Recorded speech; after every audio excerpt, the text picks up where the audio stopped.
Oi pessoal, tudo bem? Eu sou a Manu e eu faço parte do PET Humanidades e Letras da Unilab. Hoje eu vou dar uma aula para vocês que é meio que uma continuidade da aula de Filosofia Moderna, que é sobre uma vertente de pensamento político que surgiu nesse período, que é o contratualismo. O contratualismo ele foi uma escola de pensamento, né, que buscou aprender a origem das organizações sociais que regulam nossas vidas em sociedades. As teorias contratualistas, elas concebiam que as sociedades humanas elas só viriam a existir em virtude da formação de um contrato social em que todos os seres humanos comprometessem-se, né, a submeter à regência de uma entidade única, que no caso seria o Estado, que seria capaz de proteger todos os direitos básicos de toda a população, e ela seria a detentora exclusiva do direito de, por exemplo, utilizar a força, as questões jurídicas e tal. Filósofos contratualistas, né? Para os autores contratualistas, a gente tem John Locke, de 1632 a 1704, Thomas Hobbes, de 1588 a 1679, e Rousseau, de 1712 a 1788. Para esses autores, a função do Estado é reger um conjunto de regras gerais em nome de um grupo de indivíduos, né, que concederam seu poder de ação individual para que essa entidade maior tenha a legitimidade necessária para agir em nome de todos. Agora, as ideias de cada autor, né? John Locke vem apresentar um ser humano mais natural, né? Ele é um ser humano mais naturalmente racional e social.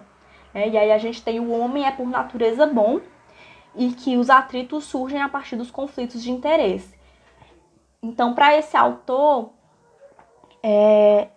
o homem, nós em sociedade, nós somos pessoas boas e pelos conflitos de interesse, e nesses conflitos de interesse a gente está falando de busca de poder ou de busca por alimento, entre aspas, né?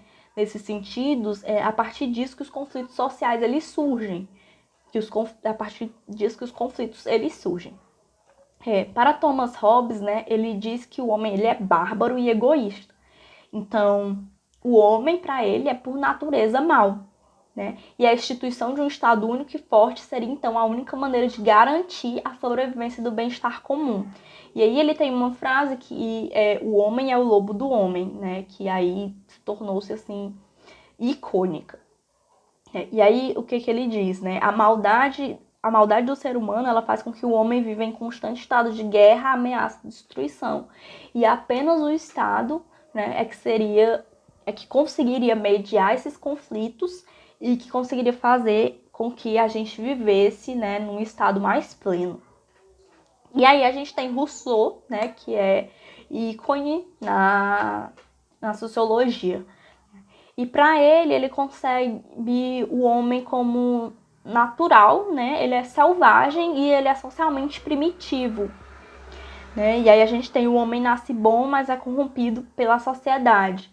Porque, assim, esse homem, ele se diferencia dos demais animais, porque ele tem uma capacidade de escolher, ele tem um sentimento de piedade, um sentimento de empatia, né? E aí, como esse homem, ele é primitivo, porque ele nasce bom por ser primitivo, e aí quando ele entra em sociedade, ele é corrompido, né? Mas ele consegue se tornar sociável por esses sentimentos de escolha e de piedade. E esse homem, ele é corrompido porque ele está preso à vaidade, né? À busca por status social, a essa busca por uma posição social e por conta do orgulho. E aí apenas o Estado é que seria capaz, né, de mediar e de fazer com que esse homem não sucumbisse a todos esses instintos que são naturais dele. E o contrato social e o papel do Estado.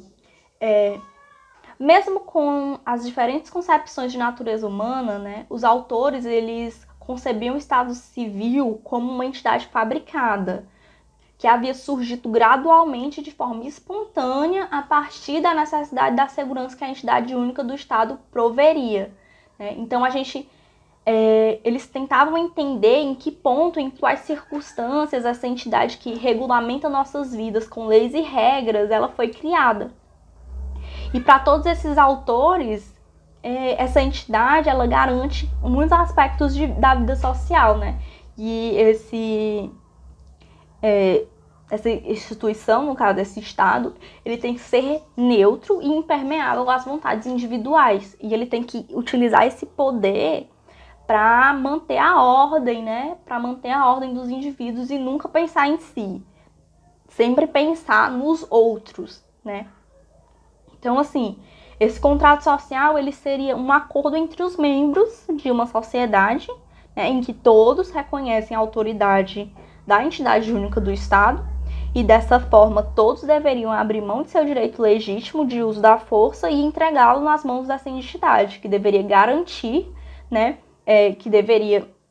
a proteção da liberdade de todos esses indivíduos. Então, no contrato, se chama contratualismo, né, essa vertente, por essa questão, por esse contrato social que surge entre indivíduo e instituição, né, porque no caso o Estado é uma instituição. Então, é basicamente isso, assim. Para todos os autores, né, o contratualismo, ele trata-se desse contrato social que é feito entre o eu e o Estado, né? Eu abdico da minha liberdade de fazer justiça com minhas próprias mãos, por exemplo, e dou, né, esse poder ao Estado. E aí é o Estado que vai me proteger e garantir o meu direito de ter justiça. Bem, pessoal, essa foi uma aula bem rapidinha, né?